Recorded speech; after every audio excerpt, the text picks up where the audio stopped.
So, G2 always had some strange color schemes that we didn't think would ever see the light of day again, but then Hasbro decided to create the Toxitron line and bring back some of these color schemes from the G2 prototypes. Like the G2 prototype Mirage, which is what we'll be looking at today. This is the review for the Transformers Legacy Toxitron G2 Universe Mirage. Starting off in vehicle mode, Mirage turns into a Formula 1 racing car thing. I don't watch any car races, so I'm not sure how accurate this is to a real life F1 car, but altogether I think it looks quite good. Now this is a retool from the Siege Mirage that we got all the way back when, and then was later retooled into the Kingdom release. This is just a repainted version of that Kingdom release, which I think is quite nice as is. Like, sure, there's a big seam running down the middle from transformation joints, but that's all fine. It looks good altogether. And the color scheme actually works out quite well for Mirage, I think. Like, I think he's one of the few G1 Autobots that could do with some different colorization. Like, sure, if I wasn't used to the G1 colors, this would be fine.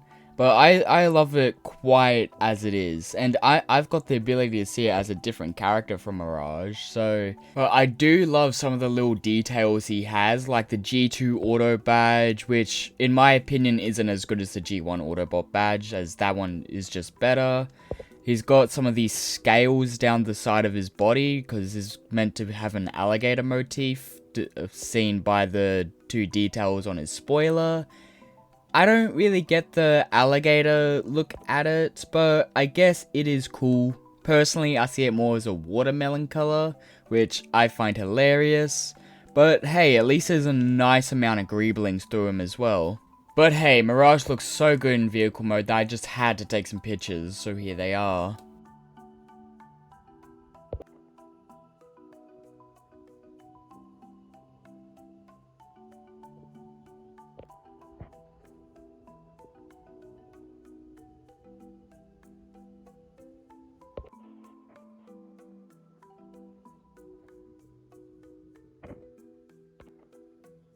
Transformation is almost good. In the top half, it's a lot easy because you can just move things around. But then the second you get to transforming the legs, it's really annoying.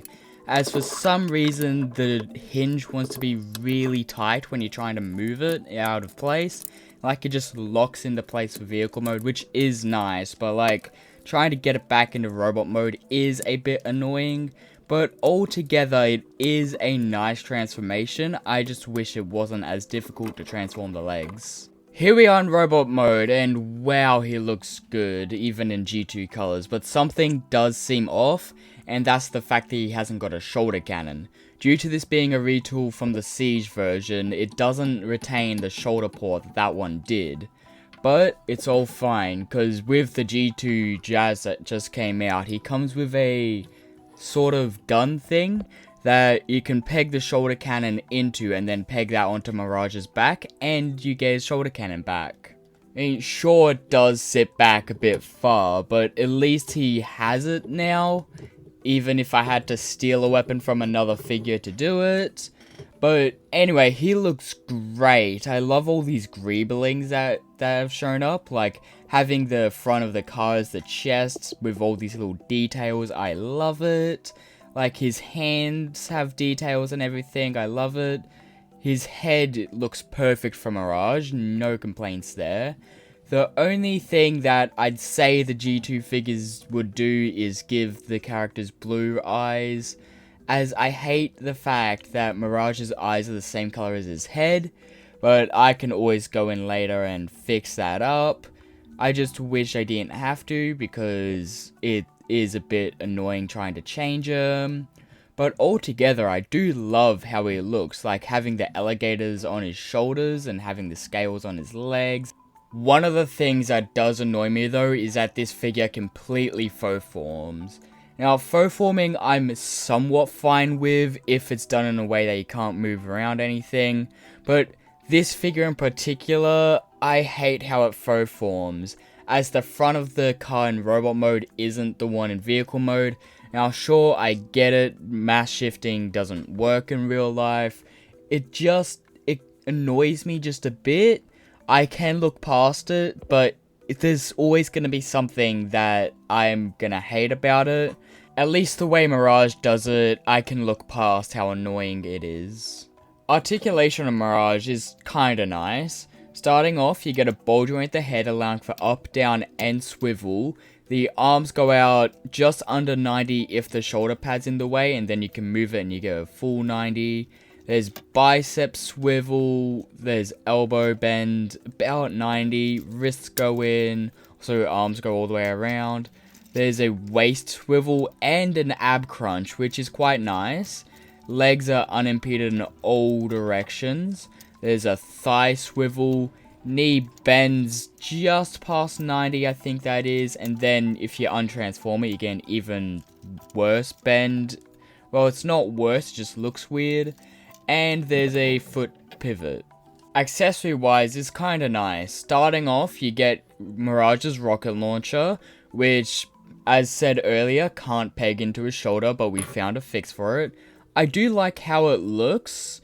I mean, the blue tip is a bit weird, and I do like that you can separate it, allowing for blast effect potential. But it still annoys me that it can't peg directly onto his shoulder. I have found a way around it, and it does look nice. And you get Mirage's gun. Now, I don't remember it looking exactly like this in G1, but my memory is a bit hazy. I haven't watched G1 in quite a while. But altogether, it is Mirage's gun, and I love how it looks.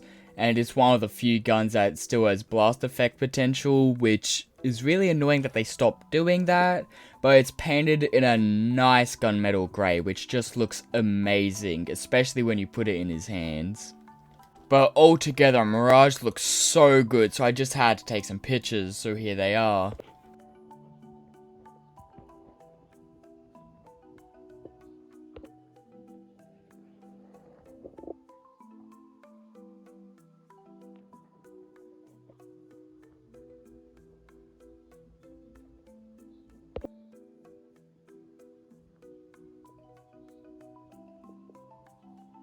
This has been the review for the Transformers Legacy Toxitron G2 Universe Mirage. Tell me, do you like this figure? Are you picking him up or are you skipping him entirely? Personally, I think it's quite good, and it is a nice way to get a Mirage which wouldn't be too expensive, as the 2-pack I've seen going for about 130, which is too much, and the Siege one I haven't been able to find anywhere. Even during Siege, I couldn't find him. So, with this Toxitron Mirage, it is a nice way to pick him up, and I personally think it's worth it. He's an amazing figure, with some great posing, and a quite unique colour scheme. Thanks for watching.